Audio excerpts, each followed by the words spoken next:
আসসালামু আলাইকুম রহমতুল্লাহ।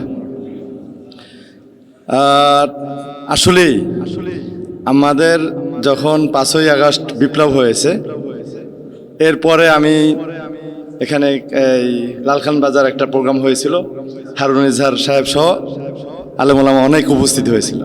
সেখানে আমি একটা বক্তব্য দিয়েছিলাম যে দেখেন, বিপ্লব হলো, বিপ্লবে রক্ত দিল কারা?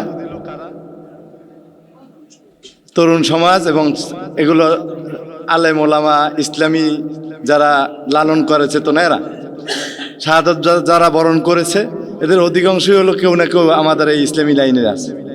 এর আগে রক্ত দিয়েছে শাপলা চত্বরে কারা? আলেম ওলামা। ফাঁসিতে ঝুলছে কারা? আলেম ওলামারা। কঠিনভাবে এই স্বাধীনতার রক্ষায় এগিয়ে আসছে কারা? আলেম ওলামারা, ইসলামী যতনা চেতনাধারীরা, দেশপ্রেমিক মানুষেরা, বাংলাদেশ প্রেমিক, বাংলাদেশের পক্ষের লোকেরা দাঁড়িয়েছে। কিন্তু এই 5ই আগস্টের পরে 8ই আগস্ট যে সরকার গঠন হলো, সেখানে কয়জন ডক্টর ফয়জুল হক আছে? কয়জন হারুন ইজহার আছে? কয়জন শফিকুর রহমান ওখানে আছে? একজনও নাই। দাদা আমাদেরকে মূলা দেখিয়েছে আফামা খালিদ হোসেন, বাস 15 কোটির পক্ষে আমাদেরকে একটা মূলা ধরাই দিয়েছে, ডানপন্থী একজন দিচ্ছে। আর এই যে রেজওয়ানা টেজওয়ানা এগুলো কোত্থেকে আসছে? একটু আগে শহীদ স্যারে বললেন যে কিছুক্ষণ আগে নাকি, বা মানে কিছুক্ষণ বলতে 1-2 দিনের মধ্যে মনে হয় তারা ডিক্রি জারি করছে, 9টার পরে আর মাইক বাজানো যাবে না। এর অর্থ হলো মানে এখন হলো শীতের সিজন, এখন হলো মিজান আজহারের সিজন, এখন হলো মফিজ স্যারের সিজন, আলেম ওলামাদের সারা রাত ওয়াজ মাহফিলের সিজন। এগুলো তালে তালে তারা যা যা কিছু করা দরকার, বামপন্থীদের যত এজেন্ডা সবগুলো বাস্তবায়ন হচ্ছে। আপনার এই যে সিলেবাস কারিকুলাম, এরা গানের শিক্ষক নিয়োগ দিল, এখন আবার সেটা বাতিল করার পরে এখন কত বাউল ব্যাং ট্যাং বের হয়ে গেছে। এই ব্যাংরা সারাদিন লাভাইতে আছে, সঙ্গীত লাগবে, সঙ্গীত লাগবে।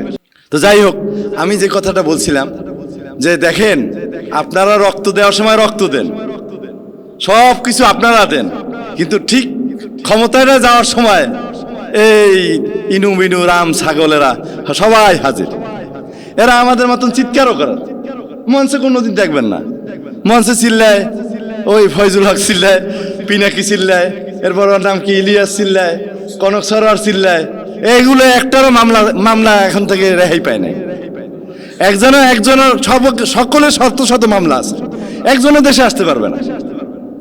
এরপর যদি আল্লাহ না করুন তাদের এই রয়ের ছক, আমরা এখনো বাংলাদেশ সেই রয়ের ছক অনুযায়ী চলতেছে।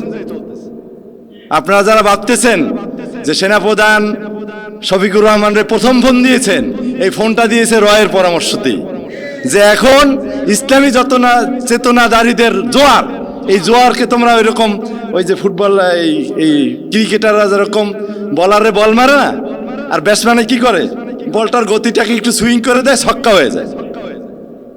র বলছে তুমি এখন এটা ছক্কাটার কি করো, এটা সুইং করে ছক্কা করে দাও। মানে শফিকুর রহমানের দা, আর আমরা তো হুজুর মাশাআল্লাহ শফিকুর রহমানের ডাকছে, মানে জামাত অনেক।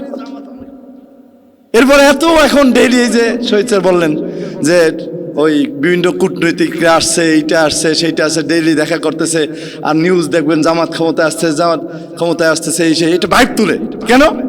এই নির্বাচনকে বৈধ করতে হইলে জামাতকে আনতে হবে এবং এটা প্রমাণ করতে হবে যে সুন্দর নির্বাচন। আমরা যে টাক খেয়েছি সেটার বড় দলিল হলাম আমরা 2008 সালে সবাই ভোট দেই নাই। স্যার আপনি ভোট দিয়েছেন না? আমি ভোট দিছি, আমি নাচতে নাচতে গিয়ে ভোট দিছি, জীবনের প্রথম ভোট। আপনার 2008 সালে আমি কুমিরার আইসির টিচার হিসেবে ওখানের নাগরিকত্ব নিয়েছিলাম, ভোটার হয়েছিলাম, গ্রামারা ভোট দিয়েছি। আমি, আমার সাথে নুরজামান ছিল, আইসির কলিগ রয়েছে, নাচতে নাচতে ভোট দিছি। ওমা, রাতের বেলা দিলাম, ভোট দিলাম যারে দেখি হয়ে গেছে আপনার আওয়ামী লীগ, সারা বাংলাদেশ আওয়ামী লীগ হয়ে গেছে। তাহলে আমাদের ভোটগুলো গেল কই? হয়েছে কি? হয়েছে আমাদেরকে নির্বাচনে নিছে, আলী হোসেন মুজাহিদ জেলে পাঠাইছে, খালেদার সাথে সংলাপ করো, বুঝতেছে সবাই, আমরা নাচতে নাচতে ভোট দিছি। ভোট আমাদেরগুলো কাউন্টও হয়েছে। কিটা হয়েছে? বাক্স যখন গোনা হয়েছে, ওই প্রত্যেক সেন্টারে 5000 ভোট আল্লাহ রাস্তায় ঢুকাই দিচ্ছে। আপনার ভোট আপনি দিচ্ছেন, এটা ঠিক আছে, গোনাও হয়ে গেছে, তাহলে আপনি 4 দলীয় জোটকে ভোট দিলেন, তাহলে 10,000 লোক ওখানে আছে, 8,000 মানুষে 8,000 পাইলো, 2,000 পাইছে, কিন্তু দেখা গেল এরকম করে তাকে জিতিয়ে দেওয়া হয়েছে। যাই হোক, আমি বলতে চাই না, আমাদের এই যে ইসলামপন্থীদের জোয়ার, এই যে ভাই, এটা হলো আমাদেরকে প্রতারণা করার সমূহ সম্ভাবনা, আশঙ্কা। অতএব আমরা যারা খুশিতে নাচতেছি, খুশিতে নাচার কোনো কারণ নাই, সতর্ক থাকতে হবে। শফিকুর রহমান সাহেব যেভাবে বলে, ভোট দিবেন, ভোট পাহারাও দিতে হবে। ভোট পাহারা দিয়ে ক্ষমতায় গিয়ে তারপর আপনার সংবিধান, আপনার দেশ রক্ষার দায়িত্ব আপনাকে নিতে হবে। এটা শফিকুর রহমানের কাঁধে একা দিলে হবে না, জামাত ইসলামের কাঁধে একা দিলে হবে না। আপনি যদি দেশপ্রেমিক হয়ে থাকেন, সে আপনি যে দল করেন, জামাত করেন আর যাই করেন না কেন, দেশপ্রেমিক হয়ে থাকলে দেশের জন্য আপনাকে অতন্ত্র প্রহরীর ভূমিকা পালন করতে হবে। সবাইকে ধন্যবাদ। আসসালামু আলাইকুম।